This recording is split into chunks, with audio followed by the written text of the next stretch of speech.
How to change always open in WhatsApp to default. Hi everyone, I'm here to assist you today without any delay. Let's jump right in.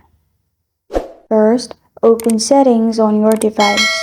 In settings, click on apps and notifications, which will lead you to this page. In here, click on WhatsApp.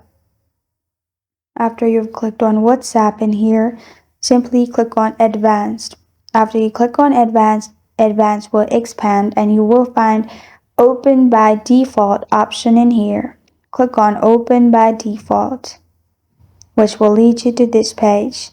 In here, click on open supported links and make sure it's asked every time.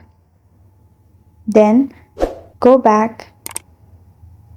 You will find this kind of screen. In here, click on supported links. Make sure there is all WhatsApp in here. Then go back from here as well. Then click on storage and cache.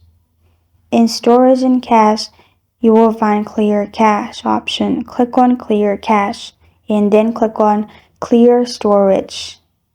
After you've done that, you can simply go back from here, restart your device and open WhatsApp. This is how to change always open in WhatsApp to default. Thank you for joining me today. If this video helps you out, please leave a like and subscribe for more. Got a question or want to suggest a topic? Comment below. Thank you for watching.